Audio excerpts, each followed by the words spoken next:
봄비는 보약이라고 부르기도 하죠. 겨우내 잠들어 있던 것들을 깨우고 생명을 싹트게 해서 그럴 텐데요.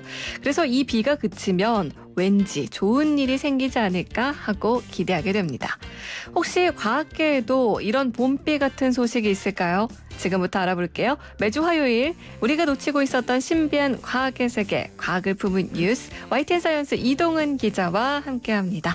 안녕하세요. 안녕하세요. 네, 저희가 아이템 회의할 때마다 계속 나누는 게 이번 주도 코로나19 얘기를 해야 할까요? 또 코로나19인가요? 이렇게 얘기를 하죠.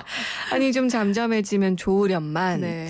지금 아무래도 앞서서 뉴스살롱에서도 전해드렸지만 온 세계의 관심사가 여기에 쏠려 있다 보니까 네. 저희가 또 요거 말고는 이야기를 할 게 그리 많지 않은 것도 맞습니다. 사실이에요. 네, 거의 모든 국민의 어떤 관심사가 코로나19에 집중이 돼 있는데 그나마 이제는 좀 국내에서는 확진자 수가 좀 감소 추세가 아닌가 이런 이야기가 조금 심스럽게 나오고 있는데요. 이제 오히려 전 세계로 이제 다른 나라에서 감염이 좀 확산되면서 또 다른 우려를 낳고 있는 상황입니다. 네, 맞습니다. 이 팬데믹이라는 단어 저도 이번에 처음 들어봤는데 계속해서 포털 사이트 실시간 검색어에 올라 있더라고요. 세계적인 전염병 대유행 이걸 팬데믹이라고 하는데 이게 오는 게 아닐지 많은 분들이 좀 걱정하고 계시고 근데 문제가 아직 코로나19에 대해서 확실한 치료제나 백신이 안 나왔다는 게 이게 청취자분들이 문자로 그런 얘기를 보내주세요. 이 뉴스 FM 조현지입니다 시간에 치료제가 개발됐답니다. 백신이 나왔다는 속보 전해드립니다. 이런 얘기를 좀 듣고 싶다. 저희도 그런 얘기를 아주 신나게 설명해 드리면 백신이 이런 원리입니다. 이렇게 설명을 해드리면 좋겠지만 아직 지금 물론 모든 나라에서 이 치료제와 백신 개발에 몰두를 하고 있지만 아직은 좀 시간이 걸릴 것 같습니다. 네. 일단은 그리고 중증 환자의 치료가 일단 시급하기 때문에 효과가 있는 기존 약물들을 활용해서 치료부터 우선적으로 하고 있는 상황이죠. 기존 약물이라고 하면 구체적으로 어떤 것들일까요?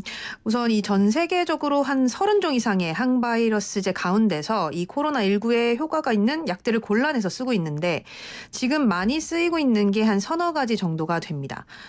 몇 가지 알려드리자면 이 렘데시비르라는 약이 있어요. 네. 이 약이 미국의 제약회사가 2013년부터 한 3년여에 걸쳐서 개발한 항바이러스제입니다.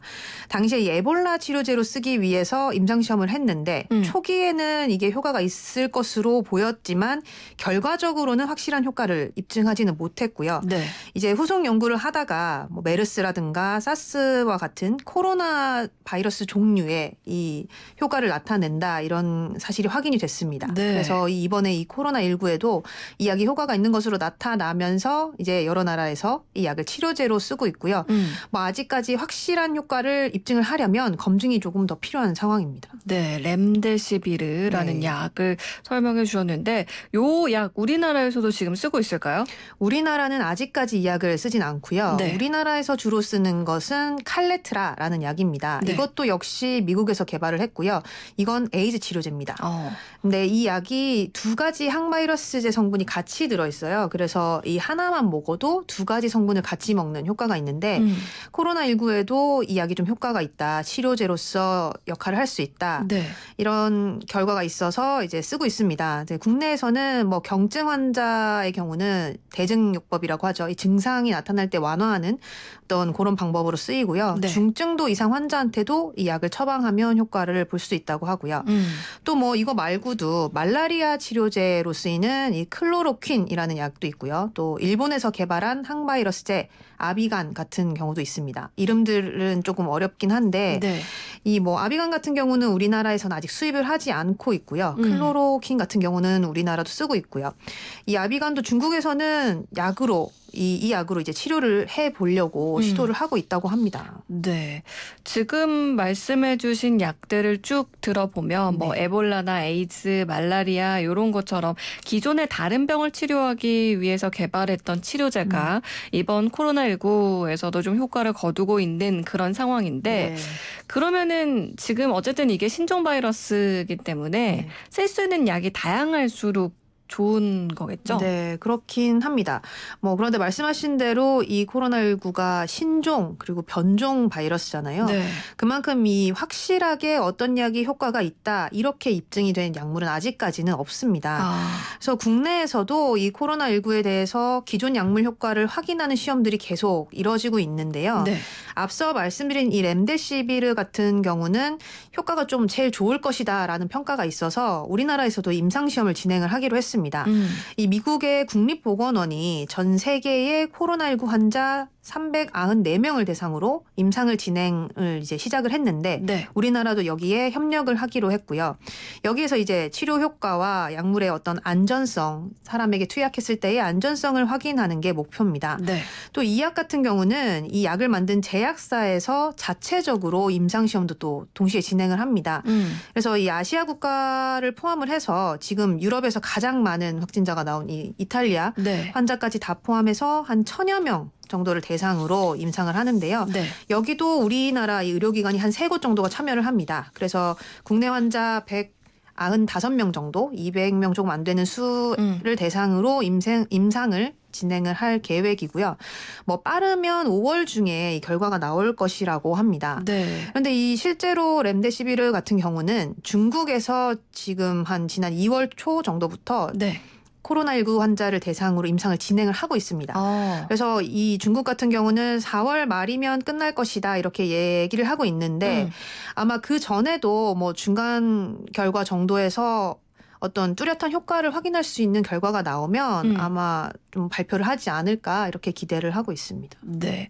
지금 임상이 뭐 미국 뭐 우리나라뿐만 아니라 전 세계적으로 동시다발적으로 이뤄지고 있는 건데 이게 국내 임상 시험에서도 효과가 확인이 된다면 환자한테 바로 이제 쓸 수 있는 건가요? 네, 뭐 우선 효과가 나타나면 정식 의약품으로 등록을 할 수가 있고요. 그렇게 되면 이제 뭐 시중에 판매를 한다거나 이제 병원에서 쓸 수가 있게 되는 거죠. 그렇군요. 우선은 기존 약물을 사용하는 게 가장 빠르고 이제 개발할 시간이 없다 보니까 효과적인 방법인데 그래도 많은 분들이 지금 말씀하시는 것처럼 코로나19에 딱 맞는 그렇죠. 그 치료제가 개발되는 게 또 가장 시급한 게 아닐까 이런 생각인데 지금 이 연구도 현재 진행 중인 건 거죠? 네, 맞습니다. 뭐 국내에서도 15개 제약 바이오 기업이 이 코로나19에 대응하기 위해서 연구에 몰두하고 있다 이렇게 알려졌는데 이 가운데 한 5곳 정도는 예방 백신을 개발을 하고 있고요. 10개 기업에서는 치료제를 개발 중입니다. 그런데 뭐 아직은 대부분 굉장히 초기 단계고요. 임상 시험까지는 시간이 좀 걸릴 것으로 그렇게 보입니다. 네, 그러면은 아직까지 뚜렷한 성과를 보인 곳은 없는 건가요? 네, 뭐 우리가 느낄 수 있을 만큼 정도의 어떤 뭐 획기적인 성과라고 하기는 조금 어렵고요. 얼마 전에 이 한국화학연구원에서 코로나19를 무력화하는 항체를 찾아냈다. 이런 연구 결과가 보도된 적이 있습니다. 이게 어떤 거냐면 이 코로나19 바이러스에 있는 어떤 특정 단백질에 이 항체가 결합을 하면 이 바이러스의 기능을 떨어뜨리면서 감염을 막을 수 있다 이런 건데 뭐 마찬가지로 실제 백신이나 치료제로 개발이 되려면 아직은 좀 시간이 걸릴 것으로 보이고요. 일단은 항체를 찾아낸 것만으로는 희소식이지만 이게 또 치료제나 백신으로까지 연결이 되려면 시간이 걸린다 이런 말씀인데요. 아무래도 약물이다 보니까 사람한테 쓰려면은 좀 주의해야 하거나 부작용이나 이런 부분들을 많이 체크를 해야 돼서 이제 통과될 과정들이 좀 만만치 않을 것 같아요. 그렇죠. 네, 보통 우리가 뭐 신약을 개발할 때는 이 우선 활용할 수 있는 후보 물질을 발굴을 하고요. 이걸 이제 동물 실험을 거쳐서 임상 시험까지 통과한 뒤에 보건당국의 승인을 받아야 이제 약으로서 기능을 할 수가 있습니다. 보통 이런 과정이 수년은 걸리는데 심지어 이 코로나19 같은 경우는 신종 바이러스잖아요. 그러니까 이제 겨우 연구를 시작하는 분석하는 단계거든요. 그만큼 관련 자료도 충분하지 않기 때문에 좀 더 이제 시간이 걸릴 것으로 보입니다. 이 생각을 해보면 우리가 그 중동호흡기 증후군 메르스 같은 경우가 2015년에 아주 국내를 휩쓸었잖아요. 근데 아직 백신이 나오지가 않았어요. 근데 또 반대로 생각해보면 신종플루도 굉장히 유행을 했었는데 2009년 정도 이 신종플루가 유행하면서 타미플루라는 치료제가 곧장 나왔어요. 그렇죠. 네. 근데 이 경우는 이 신종플루가 이전부터 예측할 수 있었던 감염병의 일종이었다고 합니다. 그래서 여러 연구가 진행이 돼 왔었고, 그러니까 이 타미플루가 갑자기 그때 짠하고 나타난 게 아니라 그 이전부터 아주 오랫동안 연구를 통해서 만들어졌다. 이런 게 이제 전문가들의 이야기죠. 아, 그렇군요. 사실 신종플루가 유행했을 때 제 기억에도 그 네. 타미플루를 구하려고 맞아요. 많은 분들이 네네. 좀 지금 마스크 구하기처럼 그렇게 했던 기억이 나는데, 그렇게 됐던 이유가 이미 전부터 이걸 예측할 수 있었기 때문에 네. 관련 연구가 이어졌다는 게 좀 그렇죠. 네, 이번과는 다른 상황이구나라는 생각이 듭니다. 치료만큼 또 중요한 게 진단이잖아요. 네. 이 부분에 있어서는 우리나라가 지금 전 세계적으로 아주 모범 사례로 꼽힌다, 이런 네. 기사들이 계속 뜨더라고요. 이 진단이 아주 빠르게 이루어지고 있는데 지금 현재까지 코로나19에 대한 국내 진단검사 누적 횟수가 한 20만 건에 달하고 있습니다. 네. 이게 지난달 중순까지만 해도 하루에 5천 건 정도였다고 하는데요. 네. 이 검사 한도가 지금은 2배 이상 늘어난 겁니다. 이 가장 큰 이유가 진단키트 덕분인데 네. 국내에서 이 진단키트 기술 개발이 아주 활발하게 이루어졌습니다. 그래서 지난달부터 쓰인 게 실시간 유전자 증폭 검사라는 방법입니다. 이게 조금 어려운데 이 방법이 도입이 되면서 검사 시간이 아주 크게 줄어든 거예요. 이 기존 방법을 좀 잠깐 말씀을 드리자면 네. 이 보통 우리가 검체라고 하죠. 이 콧물이나 뭐 가래 이런 분비물들 이런 것들을 채취를 해서 이 검사를 하게 되는데, 과거에는 이 코로나 바이러스 균과 이 비슷한 것이 있는지 일일이 대조를 했습니다. 네. 그래서 이것마저 여의치가 않으면 바이러스를 직접 배양해야 하는 그런 과정이 필요했거든요. 네. 그러면 시간이 굉장히 오래 걸리겠죠.